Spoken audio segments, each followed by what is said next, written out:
paguyuban Padang Priaman, Nawe di Perantauan itu sudah menyatakan teralisan untuk pulang bersama.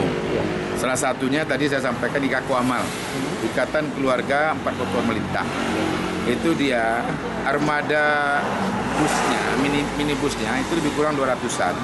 Kemudian ditambah beberapa bus pariwisata gitu. Itu dalam konsep awal yang beliau sampaikan teralisan.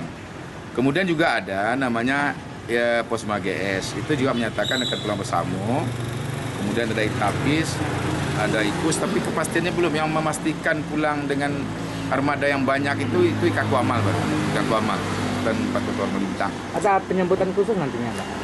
Kita belum diskusikan itu, tapi kalau memang dibutuhkan itu kita lakukan itu. Yang jelas kita berharap, kita mengajak setiap kegiatan-kegiatan paguyuban itu kita mengajak sawalan itu kita di kampung. Kita saling maaf-maafkan, kemudian kita minta sumbangsi pikiran dan sumbangsi langsung ke kampung halamannya, terutama bagi keluarga-keluarganya.